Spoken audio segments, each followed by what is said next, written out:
Hey guys, ఈ వీడియోలో వచ్చేసరికి ఈ ఒక స్పెషల్ రెమెడీ అనేది మీతో షేర్ చేసుకోబోతున్నాను. ఇది వచ్చేసి మనం న్యాచురల్గానే ఇంట్లో మన హెయిర్కి న్యాచురల్ ఇంగ్రీడియంట్స్తో కెరటిన్ ట్రీట్మెంట్ అనేది ఎలా ఇచ్చుకోవచ్చు అనేది ఈ వీడియోలో ఉండబోతుంది. సో లేట్ చేయకుండా వీడియోలోకి వెళ్ళిపోదాం. Hey guys, this is Divyaram and welcome back to our channel ఆనిముత్యాలు.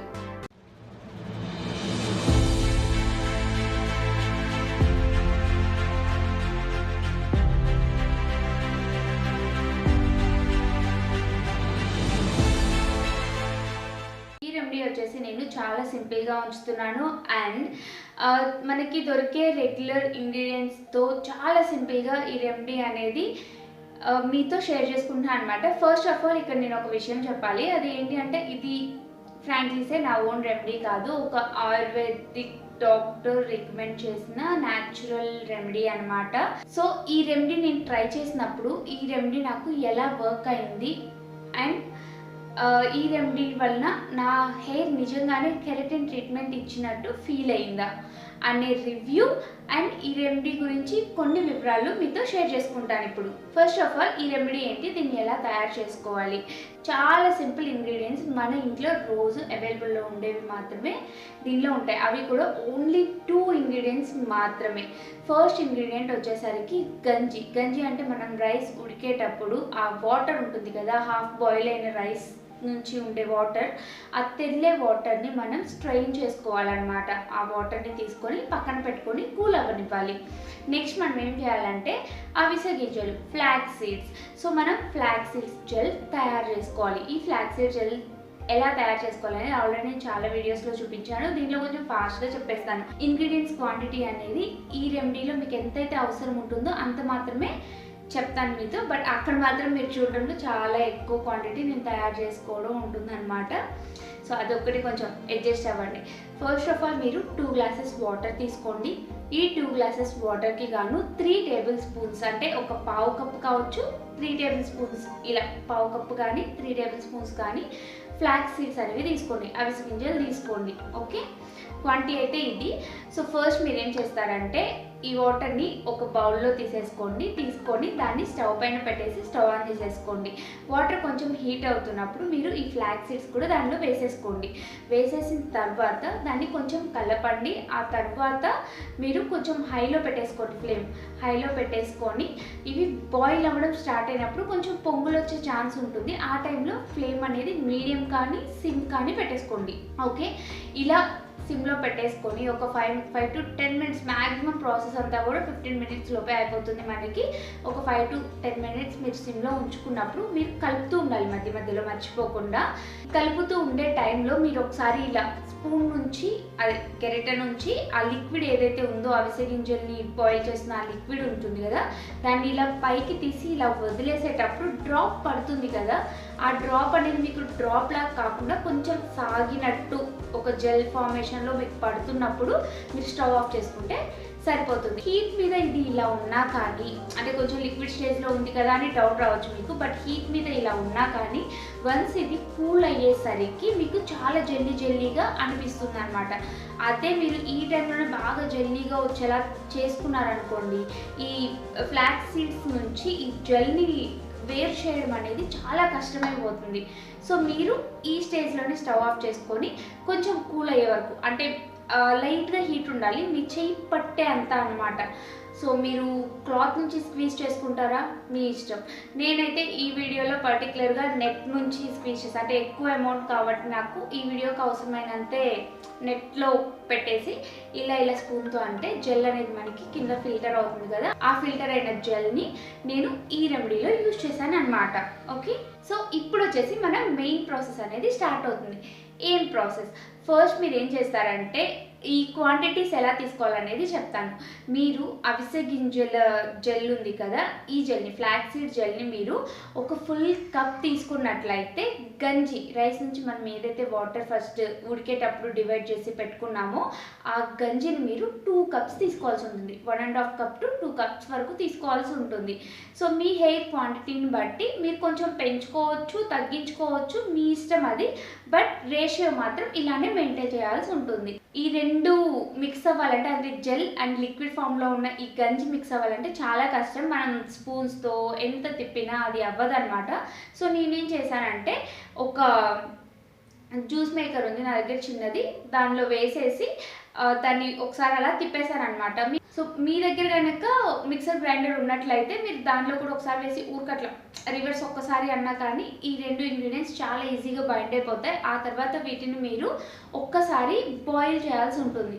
ఎందుకంటే ఇవి బాగా కలిసి మరిగినప్పుడు ఆ ఇంగ్రీడియంట్స్ మిక్స్ అనేది పర్ఫెక్ట్గా ఉంటుందని తను చెప్పారు. యాక్చువల్గా బాయిల్ చేయకపోయినా పర్లేదేమో, ఐ డోంట్ నో. బట్ తను చెప్పిన ప్రాసెస్ అదే, ఏదైతే ఆయుర్వేదిక్ డాక్టర్ ఉన్నారో ఆయన చెప్పిన ప్రాసెస్ అనేది నేను పర్ఫెక్ట్గా చేయాలి కాబట్టి నేను అలా చేశాను. ఆయన ఏం చెప్పారంటే బాయిల్ చేసేసి ఒక 2 మినిట్స్ సిమ్లో పెట్టేసి ఉడకనివ్వండి, దాన్ని ఉడకనిచ్చి ఆ తర్వాత ఆఫ్ చేసి కూల్ అవ్వనివ్వండి అని చెప్పారు. సో నేను సేమ్ అదే ప్రాసెస్ ఇక్కడ కంటిన్యూ చేశాను. ఆ తర్వాత తను యాక్చువల్గా ఆ డాక్టర్ ఏం చెప్పారంటే విటమిన్ ఈ క్యాప్సిల్స్ అనేవి ఒక 2 తీసుకొని దీనిలో స్క్వీజ్ చేసి కలిపేసుకోండి అని చెప్పారు. నేనైతే బేసికలీ అనవసరం అనుకుంటే నేను కెమికల్ ఏది మిక్స్ చేయను కాబట్టి నేను మాత్రం దీనిలో విటమిన్ ఈ క్యాప్సిల్స్ అనేవి వాడలేదు. ఒకవేళ మీకు ఆల్రెడీ విటమిన్ ఈ క్యాప్సిల్స్ అలవాటు ఉంది, హెయిర్కి వాడే అలవాటు ఉంది అని అంటే మీరు యూజ్ చేసుకోండి. ఓకే, నేనైతే ఇక్కడ యూజ్ చేయలేదు కాబట్టి నేను చూపించలేదు కూడా. సో ఈ లిక్విడ్ ఏదైతే ఉందో ఈ లిక్విడ్ని మీరు హెయిర్కి అప్లై చేసుకోవాలి అన్నమాట. ఓకే, మనం ఇప్పుడు పార్లర్స్కి వెళ్తాము. కెరటిన్ ట్రీట్మెంట్ అంటే వాళ్ళు చాలా ప్రాసెస్ చేస్తారు. చాలా ప్రాసెస్ చేసిన తర్వాత అది కొన్ని మంత్స్ వరకు మీకు చాలా బాగుంటుంది. యాక్చువల్గా చాలా మంచి రిజల్ట్ ఉంటుంది. హెయిర్ సాఫ్ట్గా సిల్కీగా అలా అనిపిస్తుంది. కానీ దానికి తగ్గట్టు మెయింటెనెన్స్ కూడా ఉండాలి. ఇన్ కేస్ మీరు మెయింటైన్ చేయకపోతే 1 or 2 మంత్స్లోనే మీకు ట్రీట్మెంట్ ఎఫెక్ట్ అనేది తగ్గుతూ వస్తుంది. ఇక్కడ ఏం జరుగుతుంది అంటే నేను యూజ్ చేసినప్పుడు ఇప్పటికీ నేను 3 to 4 టైమ్స్ యూజ్ చేశాను. ఇది 3 to 4 టైమ్స్లో నాకు యాక్చువల్గా నాకేమనిపించింది అంటే నిజం చెప్పాలంటే ఈ 2 ఇంగ్రీడియంట్స్ అంటే గంజి కావచ్చు హెయిర్కి అండ్ ఫ్లాక్సీడ్ జెల్ కావచ్చు నేను సపరేట్గా చాలా రెమెడీస్లో చాలా రకాల కాంబినేషన్స్తో యూజ్ చేశాను. కానీ ఈ రెండింటిని ఎప్పుడు నేను కలపలేదు. సో నేను అది విన్న వెంటనే నాకు అదే అనిపించింది, నేను ఎప్పుడు ఈ రెండింటిని మిక్స్ చేయలేదు కదా. సో మేబీ ఆయన చెప్పింది 2 సపరేట్గా చాలా మంచి ఇంగ్రీడియంట్స్ అయినప్పుడు ఈ రెండింటిని కలిపినప్పుడు కూడా మన హెయిర్కి మంచి రిజల్ట్ ఉంటుంది కదా అని నాకు అనిపించి నేను ట్రై చేద్దామని చెప్పి ట్రై చేసిన రెమెడీ అనమాట ఇది. యాక్చువల్గా నా ఛానల్లో నా ఓన్వి కాకుండా పక్కన వాళ్ళవి అంటే ఒక డాక్టర్ చెప్పినా సరే పక్కన వాళ్ళ సజెషన్తో ట్రై చేసిన ఫస్ట్ రెమెడీ ఇదే అనుకుంటా, ఐ థింక్. సో దీన్ని ఇప్పుడు ఎలా అప్లై చేసుకోవాలి మీ హెయిర్కి? ఈ మిక్స్ అంతా కూల్ అయిపోవాలి, అసలు హీట్ ఉండకూడదు. బాగా చల్లారిపోయిన తర్వాత ఈ మిక్స్ని మీరు ఒక గ్లాస్లో కానీ ఒక కంటైనర్లో కానీ మీకు అప్లై చేసుకోవడానికి కంఫర్టబుల్గా ఉండే ఎలాంటి దాంట్లో అయినా spray bottles or bottles anything మీకు దేంతో ఈజీగా ఉంటుంది దాంట్లో ట్రాన్స్ఫర్ చేసేసుకొని మీ హెయిర్కి క్యాజువల్గా అప్లై చేసేసుకోండి. ఒక బ్రష్ తీసుకొని నీట్గా అప్లై చేసుకుంటారా, లేదు అంటే నేను మెస్సీ చేశాను చూడండి పక్కన క్లిప్స్లో ఇలా పోసేసుకొని అది ముందుకి వెనక్కి అలా పడుతుంది. సో అలా మెస్సీగా కావాలన్నా అప్లై చేసుకోవచ్చు.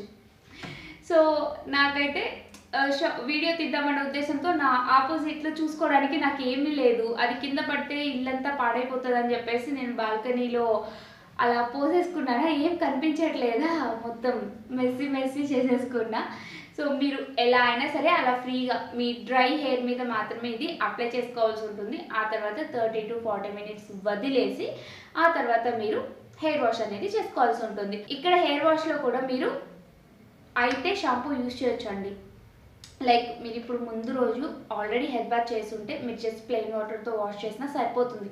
ఇది హెయిర్కి రాసిన తర్వాత ఇదంతా స్కాల్ప్ నుంచి వెళ్ళిపోయే వరకు ఎక్కువ వాటర్తో వాష్ చేసిన ప్లెయిన్ వాటర్తో సరిపోతుంది. లేదు మీరు ఆల్రెడీ హెడ్ బాత్ చేసి ఒక 2 days అయ్యింది, ఆల్రెడీ స్కాల్ప్కి డస్ట్ ఉంటుంది అనే ఫీల్ మీకు ఉన్నట్లయితే మైల్డ్ షాంపూతో ఒక్కసారి షాంపూ చేసినా సరిపోతుంది అంతే. సెకండ్ టైం షాంపూ చేయకండి, ఎందుకంటే ఆల్రెడీ డ్రై హెయిర్ ఇది మీరు అప్లై చేశారు. మీ హెయిర్కి ఒక మంచి ట్రీట్మెంట్ లాగా దీన్ని అప్లై చేసుకొని ఉంచారు. దీన్ని మళ్ళీ మీరు షాంపూ చేసి 2-3 సార్లు తుడిచి కడిగి చేసేసారనుకోండి ఆ ఎఫెక్ట్ తగ్గే ఛాన్స్ ఉంటుంది. కాబట్టి మీరు ఓన్లీ మైల్డ్ షాంపూతో ఒక్కసారి మాత్రమే ఈ హెయిర్ వాష్ అనేది చేసేసుకోండి. ఈ హెయిర్ వాష్ చేసుకున్న తర్వాత తర్వాత ఎలాంటి కండిషనర్స్ యూజ్ చేయకండి. అప్పుడే కదా మీకు రిజల్ట్ ఎలా వచ్చిందని అర్థమయ్యేది. కండిషనర్ యూజ్ చేస్తే మీకు రిజల్ట్ ఎలా తెలుస్తుంది? సో ఏదైతే నాకు యాక్చువల్గా ఏమనిపించిందంటే, ఏదైతే మనం కండిషనర్ వాడిన ఫీల్ ఉంటుంది చూడండి మన హెయిర్ పైన, స్మూత్గా మెత్తగా, అంచులు కింద కూడా స్మూత్గా మెత్తగా. సో నాకు లూజ్ హెయిర్, ఈ కింద హెయిర్ కూడా నాకు ఆ ఫీల్ వచ్చేసింది. అండ్ స్కాల్ప్ విషయానికి వచ్చేసరికి నాకు ఏమనిపించింది అంటే చాలా షైన్ యాడ్ అయింది. యాక్చువల్గా నేను ఎప్పుడైనా రెమెడీస్లో, హెయిర్కి సంబంధించిన రెమెడీస్లో హనీ వేస్తాను, బట్ దీనిలో వాళ్ళు చెప్పలేదని నేను వేయలేదు. అయినా కానీ నా హెయిర్కి చాలా మంచి షైన్ వచ్చింది, అసలు మెరిసిపోతుంది సీరియస్లీ. నేను అది వాష్ చేసుకున్నప్పటి నుంచి అనుకుంటున్నాను, మీకు చూపిద్దాం అనుకున్నాను, ఎందుకంటే ఎండలో ఆ షైన్ బాగా తెలుస్తుంది. సో నేను హెయిర్ వాష్ చేసుకొని వచ్చేసరికి ఆల్మోస్ట్ చీకటి పడిపోయింది, సన్లైట్ లేదు. సో అందుకని నేను చూపించలేకపోయాను. కానీ చాలా షైన్ ఉంది. లైట్ కింద కూడా అసలు ఎంత షైన్ అవుతుందంటే అంత షైన్ అవుతుంది. అమేజింగ్ ఉంది. అండ్ వాల్యూమ్ కూడా బాగా వచ్చినట్టు అనిపిస్తుంది నాకు యాక్చువల్గా. ఎందుకంటే నాకు ఇలా ఫ్రంట్లో ఇలా హెయిర్ వేసుకుంటే కొంచెం తక్కువ అనిపిస్తుంది, ఈ కార్నర్ నుంచి తీసేసుకుంటే. ఈరోజు ఏమో కొంచెం వాల్యూమ్ ఎక్కువ ఉన్న ఫీల్ వచ్చింది నాకు హెయిర్లో. రిజల్ట్ అయితే నాకు ఇలా అనిపించింది. ఇది 3-4 టైమ్స్ యూజ్ చేసిన తర్వాత ఇది ఎన్నిసార్లు యూజ్ చేయొచ్చు అనేది చెప్తాను. ఫస్ట్ ఆఫ్ ఆల్ వాళ్ళు చెప్పిన ప్రకారం అయితే వీక్లీ వన్స్ క్యాజువల్గా మీరు యూజ్ చేసుకోవచ్చు. లేదు మార్చ్ మీ హెయిర్ వాష్ డేస్ ఏవైతే ఉంటాయో వాటిని ఒకసారి ఈ ట్రీట్మెంట్ మీ హెయిర్కి ఇచ్చినట్లయితే నెక్స్ట్ మీరు ఆయిల్ రాసుకొని హెయిర్ వాష్ చేసుకొని ఆ తర్వాత మళ్ళీ ఈ ట్రీట్మెంట్ ఇవ్వండి. సో ఇలా మార్చి ఈ ట్రీట్మెంట్ ఇచ్చుకోవచ్చు అని చెప్పారు హెయిర్కి. మళ్ళీ చెప్తున్నాను, ఈ రెమెడీకి సంబంధించిన క్రెడిట్స్ అయితే నేను తీసుకోను, ఆయుర్వేదిక్ డాక్టర్కే దక్కాలి. సో ఆయన చెప్పిందే ఇది. సో ఈ రెమెడీ అయితే నాకు చాలా బాగా నచ్చింది. అంటే నేను ఆల్రెడీ సపరేట్గా యూజ్ చేశాను కానీ ఎప్పుడు కలపలేదు కదా. సో కలిపితే ఈ 2 ఇంగ్రీడియంట్స్ని ఎలా ఉంటుంది అనేది కూడా నేను చూసేసాను, అయిపోయింది, నాకు ఆ థాట్ రాలేదు. సో నాకు చాలా బాగా అనిపించింది రిజల్ట్. అంటే విడివిడిగా యూజ్ చేసిన దానికన్నా కొంచెం ఎక్కువ షైన్ కానీ నా హెయిర్కి అలా యాడ్ అయిందని అనిపించింది. సో మీరు కూడా యూజ్ చేయండి, మీకు ఎలా అనిపించింది అనేది కూడా నాకు కామెంట్ సెక్షన్లో తెలియజేయండి. మీకు ఎలాంటి డౌట్స్ ఉన్నా నన్ను ఇన్స్టాలో మీరు హ్యాపీగా మెసేజ్ చేయొచ్చు, మీ డౌట్స్ అన్నీ అడగవచ్చు, నేను ఖచ్చితంగా ఆన్సర్ చేస్తాను. నా ఇన్స్టా ఐడి కూడా స్క్రీన్ పైన డిస్ప్లే అవుతుంది, లింక్ అనేది కింద డిస్క్రిప్షన్లో ఉంటుంది. సో మీకు ఇంట్రెస్ట్ ఉన్నట్లయితే మీకు ఏదైనా డౌట్స్ ఉన్నట్లయితే మీరు నన్ను ఇన్స్టాలో కూడా కాంటాక్ట్ అవ్వచ్చు. ఐ హోప్ ఈ వీడియో అండ్ ఈ రెమెడీ ఎస్పెషల్లీ మీకు హెల్ప్ అవ్వాలని కోరుకుంటున్నాను. ఈ వీడియో కనుక మీకు నచ్చినట్లయితే like and share and don't forget to subscribe to our channel Animutyalu. మరో ఆణిముత్యం లాంటి రెమెడీతో మిమ్మల్ని త్వరలోనే కలుస్తాను. Thank you for watching.